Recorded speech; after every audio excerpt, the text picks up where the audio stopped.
തിരൂരിൽ ഒരു 2.5 വയസ്സുള്ള ചെക്കൻ ഉണ്ടായിരുന്നു. ആ 2.5 വയസ്സുള്ള ചെക്കന് ഗൾഫിലുള്ള ബാപ്പ ഫോൺ കൊണ്ടു കൊടുത്ത്. ഉമ്മ പറഞ്ഞതാ ഫോൺ കൊണ്ടു കൊടുക്കാൻ.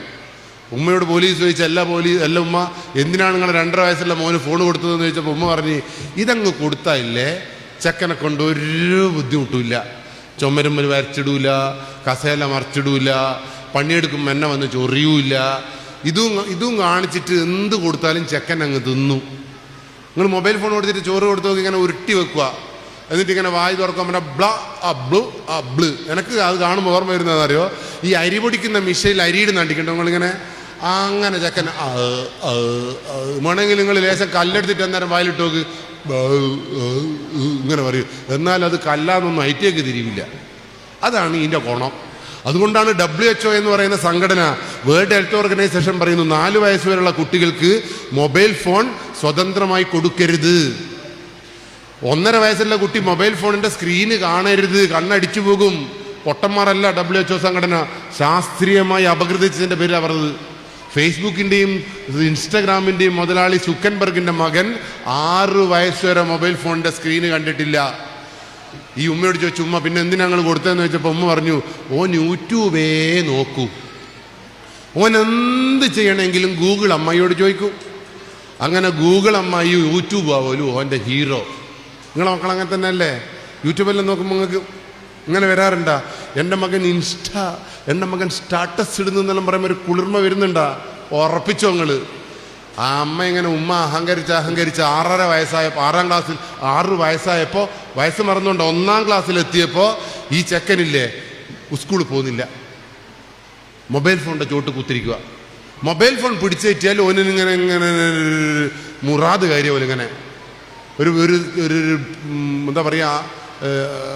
എന്താ പറയുക സൂക്കറിൻ്റെ അമ്മ പേര് മറന്നുപോയി. ഈ ചെക്കൻ്റെ കയ്യിൽ നിന്ന് മൊബൈൽ ഫോൺ വാങ്ങിയാൽ ചെക്കൻ നിലത്ത് കിടന്ന് ഉരുളുക, ഉമ്മേനെ പിടിച്ച് അടിക്കുക. വീട്ടിൽ ആരെങ്കിലും വന്നാൽ ഇങ്ങനെ ഗിടുകിടുകിടെന്ന് പറഞ്ഞ് ഉപദ്രവിക്കുക.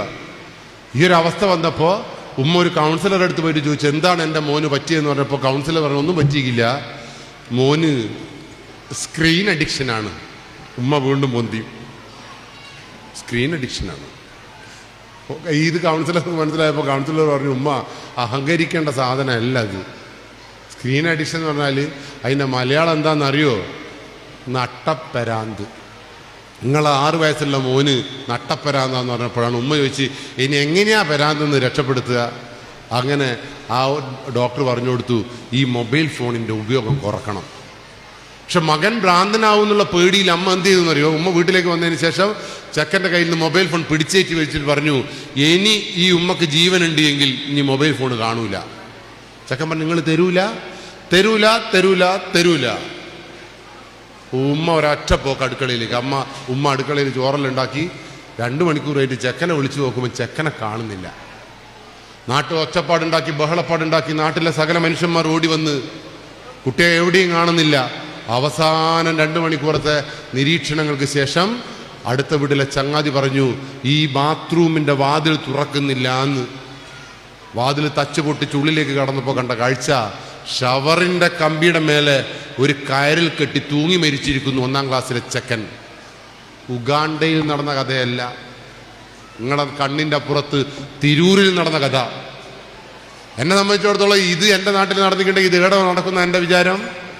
എൻ്റെ വീട്ടിലേക്ക് വരുമെന്നുള്ള ആശങ്കയുണ്ട്. എൻ്റെ മുമ്പിലിരിക്കുന്ന ഉമ്മമാർ ഓർമ്മിച്ചോ, ബാപ്പമാർ ഗൾഫിലെല്ലാം ഉണ്ടാകുമ്പോൾ നിങ്ങളെ ബുദ്ധിമുട്ട് ഒഴിവാക്കാൻ വേണ്ടി മക്കളുടെ കയ്യിലേക്ക് ഫോൺ കൊടുക്കാനാണ് നിങ്ങളെ തീരുമാനമെങ്കിൽ നിങ്ങളെ കഥ ഇവിടെ കഴിഞ്ഞു. അതല്ല രസം. പോലീസ് ഈ കേസ് അന്വേഷണം ഏറ്റെടുത്ത് പോസ്റ്റ്മോർട്ടം ഒക്കെ ചെയ്ത് ഈ കുട്ടി എങ്ങനെ മരിച്ചു എന്ന് തീരുമാനിക്കണമല്ലോ. 1-ാം ക്ലാസ്സിലെ ചെക്കൻ എങ്ങനെ തൂങ്ങി മരിച്ചത് നിങ്ങൾ ചിന്തിച്ചിട്ടുണ്ടാ? നിങ്ങൾ മരണത്തെക്കുറിച്ച് ചിന്തിച്ചിട്ടുണ്ട? ഇല്ല. നമുക്ക് അതേ അറിഞ്ഞൂടാ. പക്ഷെ അന്തം വിട്ടവൻ എങ്ങനെയാ ചെയ്തതെന്നറിയോ?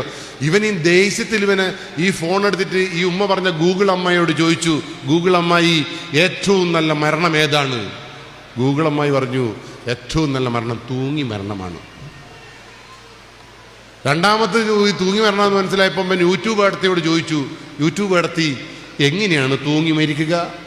യൂട്യൂബ് തറാന്ന് പറഞ്ഞിട്ട് വീഡിയോ കാണിച്ചു കൊടുത്ത്, ആദ്യം ഒരു കയറെടുക്കുക, ഇങ്ങനെ കെട്ടുക, ഒരു സ്റ്റൂൾ എടുക്കുക, മേലെ കെട്ടുക, വർണ്ണമാലം ചാർത്തുന്ന പോലെ ചാർത്തുക, കുടുക്കുക, താഴേക്ക് തുള്ളുക.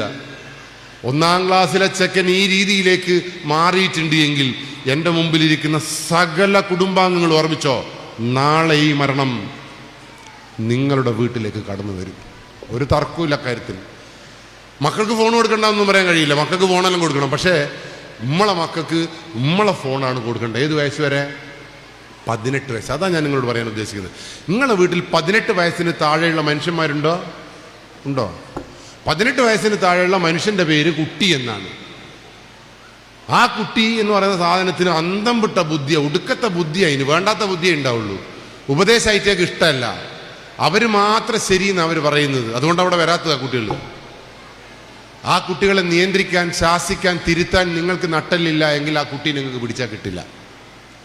അതുകൊണ്ട് ഞാൻ എന്ത് ചെയ്യുന്നുണ്ടല്ലോ, ഈ 18 വയസ്സ് വരെ ഓൻ്റെ അച്ഛൻ ഞാനാന്ന്, എൻ്റെ മോൻ്റെ അച്ഛൻ ഞാനാന്ന് ഞാനിങ്ങനെ പറഞ്ഞുകൊണ്ടേയിരിക്കും. രാവിലെ 2 എണ്ണത്തിന് ഇങ്ങ് വിളിക്കും. ഇങ്ങോട്ട് അല്ല ഞാൻ എൻ്റെ അച്ഛൻ ഞാനാണ്. എൻ്റെ മോനോട് ചോദിക്കും എൻ്റെ അച്ഛൻ ആരാടാ? ദിവസവും അങ്ങനെ കുറേ ദിവസം പറഞ്ഞപ്പോൾ കഴിഞ്ഞ ദിവസം ചോദിച്ചാൽ അല്ലച്ചാ ഇത് ദിവസവും ഇങ്ങനെ പറയുന്നത് എന്തിനാ? ഞാൻ അന്തം വിട്ട ബുദ്ധിയാടാ എനിക്ക് 18 വയസ്സ് വരെ. 18 വയസ്സ് വരെ എന്നെ ഞാൻ നിയന്ത്രിക്കണം. എൻ്റെ അച്ഛൻ ഞാനാന്ന് എനിക്ക് മറന്നു. അതുകൊണ്ട് 18 വയസ്സ് വരെ ഞാൻ ഇത് പറഞ്ഞുകൊണ്ടേയിരിക്കും. അവനത് പറഞ്ഞോ അങ്ങനെ അവനിട്ടല്ലത്. ഇനിയിപ്പോൾ ഞാനും എൻ്റെ ഭാര്യയും മക്കളും മലപ്പുറത്ത് കൂടിയായിട്ട് ഇങ്ങനെ പോകുന്ന കാണുമ്പോൾ നിങ്ങൾ എൻ്റെ അന്തം വിട്ട 3-ാം ക്ലാസ്സുകാരനോട് ചോദിക്കണം എൻ്റെ അച്ഛൻ ആരാന്ന് ചോദിക്കണം കേട്ടാ. ചോദിക്കും നിങ്ങൾ ചോദിച്ചോക്ക്. ആ ചെക്കൻ പറയാറാന്നാ 18 വയസ്സ് വരെ ഇത് 18 വയസ്സ് വരെയാ പോലും ഞാൻ മതി. ആ 18 വയസ്സ് വരെ നിങ്ങളെ മക്കളെ നിയന്ത്രിക്കാൻ, ശാസിക്കാൻ, തിരുത്താൻ നിങ്ങൾക്ക് കഴിയണം. പറഞ്ഞു മനസ്സിലായല്ലോ? അതുകൊണ്ട് തന്നെ ഓൻ എന്നോട് ഓരോ ചോദ്യം ചോദിക്കുമ്പോൾ ഞാൻ എപ്പോൾ ഞാൻ എൻ്റെ സൗകര്യം ഓന് കിട്ടണമെന്നൊന്നും ഞാൻ വാശി പിടിക്കില്ല. ഓൻ എന്നോട് ഒരു അച്ഛാ ഫോണ് വേണം. നമ്മൾ ഇന്നാ ഈ ഫോൺ എടുത്തോ, ഇതിനെ കൊണ്ട് വിളിച്ചു കഴിഞ്ഞ് അവൻ ചോദിച്ചു എനിക്ക് സ്വന്തമായി ഫോൺ വേണം. അതിന് ഞാൻ പറഞ്ഞു ഈ സ്വന്തമായി ഫോൺ വേണമെങ്കിൽ 18 വയസ്സ് കഴിഞ്ഞിട്ട് പണിക്ക് പോയിട്ട് വേണം ഇനി ഫോൺ വാങ്ങുക. അല്ലാണ്ട് എൻ്റെ പൈസയും കൊണ്ട് എനിക്ക് ഫോൺ ഞാൻ വാങ്ങിത്തരൂല. അവൻ പറഞ്ഞു ഞാൻ പറയും മുഹേഷിനും സുനേഷിനും എല്ലാം ഉണ്ടല്ലോ, ഞാൻ ഓനുണ്ടോയെന്ന് എനിക്ക് നോക്കാനാവില്ല, എനിക്ക് ഇനിയെ നോക്കാനാവും. അതുകൊണ്ട് എനിക്ക് ഫോൺ വേണമെങ്കിൽ 18 വയസ്സ് കഴിയുക, പണിക്ക് പോവുക, സമ്പാദിക്കുക, ഫോൺ വാങ്ങാം. ബൈക്കോ? ഞാൻ ബൈക്ക് വേണമെങ്കിൽ 18 വയസ്സ് കഴിയുക, പണിക്ക് പോവുക, ബൈക്ക് വാങ്ങാം. ഓൻ ചോദിക്കും അച്ഛൻ്റെ ബൈക്ക് ആർക്കാ? ഞാൻ അച്ഛൻ്റെ ബൈക്ക് എനിക്കല്ല, അത് എനക്കാണ്. ഞാൻ ഏതെങ്കിലും ബൈക്ക് പോകുമ്പോൾ ഇനി ഞാൻ ബൈക്ക് വരുന്നുണ്ടെങ്കിൽ ഇന്നെ ഞാൻ ബൈക്കുമ്പോൾ കാറ്റും, അല്ലാണ്ട് എനിക്കായിട്ട് ഞാനൊരു ബൈക്കും പോവുകയില്ല. അങ്ങനെ ഓനിപ്പോൾ എന്നെ കൊല്ലുവാനുള്ള ഇഷ്ടമാണ്. ഞാൻ വീടിൻ്റെ വലത്തേ സൈഡിലൊരു സ്ഥലം കാണിച്ചിട്ട് പറഞ്ഞു ആടെ ഇനി കല്ലുകൊണ്ട് തറ കെട്ടിയിട്ട് റൂം എടുത്തിട്ട് വേണം കല്യാണം കഴിക്കുക. 18 വയസ്സ് കഴിഞ്ഞിട്ട് പണിയെടുത്തിട്ട് ജോലി വാങ്ങിയിട്ട് വേണം കല്യാണം കഴിക്കുക. അല്ലാണ്ട് എൻ്റെ അച്ഛനും ഞാനും ഉണ്ടാക്കിയ വീട്ടിലല്ല ഇനി ഇന്ത്യ കെട്ടികളെ കൊണ്ടുവരേണ്ടത്. അങ്ങനെ ഇവനെല്ലാം കൂടി നട്ടപ്പെരാന്തെടുത്ത് നടക്കുക. ഇപ്പോൾ അവസാനവും കഴിഞ്ഞ ആഴ്ച ചോദിച്ചു എൻ്റെ അച്ഛാ എൻ്റെ മുടി ഇങ്ങനെ ആക്കണം, ഇങ്ങനെ. ഞാൻ ഇങ്ങോട്ട് വാങ്ങി ഞാൻ ഓനും കൂട്ടി ഒരു ബാർബർ ഷോപ്പ് പോയിട്ട് ആ ബാർബറോട് ചോദിച്ചു ഇങ്ങനെ ആക്കുവാൻ എത്ര പൈസയാവും? നോൻ പറഞ്ഞു ഇങ്ങനെ മുറിക്കണേ 950, ജെല്ലിന് 1500, 2500 റുപ്യണോ? ഞാൻ പറഞ്ഞു തിന്നുവാൻ തന്നെ പൈസയില്ല, പിന്നെ എൻ്റെ മുടി ഇങ്ങനെ ആക്കുന്നു. എൻ്റെ മുടി എൻ്റെ അവകാശമല്ലേ അച്ഛാ? ഞാൻ എൻ്റെ മുടി അവകാശമാണ്, 18 വയസ്സായണം, പണിക്ക് വേണം, മുടി ഇങ്ങനെ ആക്കണം. ഓൻ എന്നോട് പറഞ്ഞ നിങ്ങൾ പാട്ടാട്ടെ. അവന് പാട്ടാക്കി കഴിഞ്ഞ് എന്താക്കൂ? ഞാൻ മുടി ഇങ്ങനെ ആക്കിയിട്ട് നിങ്ങളെ കണ്ണ് കുത്തിപ്പൊട്ടിക്കും ഞാൻ. നമ്മളായിക്കോട്ടെ. ഈ വിപ്ലവകരമായ ചിന്തകൾ ഈ കുട്ടീൻ്റെ മനസ്സിലുണ്ടാവുമെന്ന് മനസ്സിലാക്കേണ്ടത് ഞാനാ. കുട്ടി ഇങ്ങനെ പറഞ്ഞുകൊണ്ടിരിക്കും, പക്ഷെ അവനെ നിയന്ത്രിക്കാൻ, അവനെ ശാസിക്കാൻ, അവനെ തിരുത്താൻ ചങ്കുറപ്പുള്ള ബാപ്പയായിട്ട് നിങ്ങൾ മാറണം. രക്ഷകർത്താവ് പേടിച്ചു പോരുത് നിങ്ങളെ ഈ കുട്ടീൻ്റെ മുമ്പിൽ. ഒരു ഭയങ്കര ബുദ്ധിയാണെന്ന് നിങ്ങൾ വിചാരിക്കണ്ട. മൊബൈൽ ഫോൺ തോണ്ടുന്ന ഒരു കുട്ടിയും ബുദ്ധിമാനാന്ന് നിങ്ങൾ വിചാരിച്ചിട്ടുണ്ടെങ്കിൽ നിങ്ങളെ കുത്തിക്കൊല്ലും ഞാൻ. പല ഉമ്മമാറിയിട്ടിൽ പറ്റിക്കഥ. ഉമ്മ ഇൻസ്റ്റാ ബ്ലിഷ് എന്നെല്ലാം പറയുമില്ലേ? എൻ്റെ അമ്മേനെല്ലാം കാണണം നിങ്ങൾ. എൻ്റെ അമ്മേനെ ഈ 3-ാം ക്ലാസ്സിലെ ചക്കൻ പറ്റിക്കുന്ന കാണണം. എൻ്റെ അമ്മക്ക് തോണ്ടുന്ന ഒരു ഫോൺ വാങ്ങിച്ചു കൊടുത്തു എൻ്റെ പെങ്ങൾ. ഈ തോണ്ടുന്ന ഫോണും കൊണ്ട് അമ്മ ഉരുളുക. ഇതിൽ നമ്പറും കാണുന്നില്ല, ഞക്കണ്ടിയും കാണുന്നില്ല. എൻ്റെ അമ്മേൻ്റെ ഗുരുനാഥൻ ആരാന്നറിയങ്ങൾ? ഈ അന്തം വിട്ട ചക്ക. ഈ ചെക്കൻ എൻ്റെ അമ്മേനെ പഠിപ്പിക്കുന്ന നിങ്ങൾ കണ്ടിട്ടില്ലല്ലോ. ഇവർ രണ്ടാളും ഇട്ടത്തിൽ ഇപ്പോൾ പഠിക്കുന്ന കാണണം. ഇവനെ എൻ്റെ അമ്മയോട് ചോദിക്കുക, അച്ഛമ്മ നിങ്ങൾ ഇതുവരെ ഇതൊന്നും പഠിച്ചിട്ടില്ല, പിന്നെ നിങ്ങൾ എന്തെന്നാ പഠിച്ചത്? അമ്മ പ്ലീസ് പഠിപ്പിച്ചു കൊടുക്കാൻ. അങ്ങനെ ഇവൻ പറയാ പച്ച ഞെക്കിയ വിളിക്കാം, ചോപ്പ് കട്ടാക്കാൻ, ഇതൊച്ച. അങ്ങനെ എൻ്റെ 92 പഠിക്കുക. പച്ച ചോപ്പ് ഒച്ച, ഒച്ച പച്ച ചോപ്പ്, ഇങ്ങനെ പഠിക്കുവാണ്. ഇവൻ ചോദിച്ചു പഠിച്ചമ്മ എന്ന് ചോദിച്ചപ്പോൾ അവൻ പഠിച്ചു എന്ന് പറഞ്ഞു. ഇവൻ കളിക്കാൻ പോയി. 5-ാമത്തെ മിനിറ്റിൽ അമ്മേൻ്റെ ഫോണിന് പച്ചയും ചുവപ്പും ഒച്ചി ഒന്നിച്ചിക്ക് വന്ന് 92 പിന്നെയും ബേജാറായി. വിളിച്ച് ചെക്കന ഡാ എന്ന് പറഞ്ഞപ്പോൾ ഇവൻ്റെ ഒരു വരവുണ്ട്. ഇവൻ്റെ വരവിൽ ഇവൻ എൻ്റെ അമ്മയോട് ചോദിക്കുക, എത്ര പഠിപ്പിച്ച് നിങ്ങൾ എന്തെന്ന് ഇവിടെ? അമ്മ പറഞ്ഞു പ്ലീസ് ഒറ്റ പ്രാവശ്യം. ഇവൻ്റെ 2-ാമത്തെ വർത്താനം കേട്ടോ, പച്ച ചുവപ്പ് പച്ച. അങ്ങനെ 92 പച്ച ഇങ്ങനെ ഏകിയിട്ട് ഫോണും എടുത്തപ്പോൾ സംസാരിച്ചുകൊണ്ടിരിക്കുമ്പോൾ എന്നെ കണ്ടപ്പോൾ എൻ്റെ അമ്മ പറഞ്ഞൊരു വർത്താനമുണ്ട്, എൻ്റെ മോനെ നമ്മളെല്ലാം മരിക്കുന്നതാ നല്ലത്. ഞാൻ ചോദിച്ചു ചാന്തിനമ്മ ഉമ്മക്കിതെന്തെങ്കിലും അറിയാവാ? ഐറ്റുകളിത് ഞെക്കുന്നു കഴിക്കുന്നു ഫിറ്റാക്കുന്നു ബുദ്ധിയാ ബുദ്ധി. ഞാൻ പറഞ്ഞു എനിക്കങ്ങ് ചൊറിഞ്ഞിങ്ങ് കയറിയിട്ട് ഞാൻ പറഞ്ഞു അമ്മ മൊബൈൽ ഫോണിൽ ഞെക്കുന്നത് കണ്ടിട്ട് അമ്മ ബുദ്ധി എന്ന് പറഞ്ഞിട്ടുണ്ടെങ്കിൽ ആ അന്തം പെട്ടോ നിലത്തൊന്നുമല്ല ഉണ്ടാവുക, ഒന്തിപ്പോവേ. അപ്പം എൻ്റെ അമ്മ ചോദിച്ചൊരു ചോദ്യമുണ്ട്, പിന്നെ ഇതിന് ബുദ്ധി ഉണ്ടോയെന്ന് എങ്ങനെയാ തിരിയാ?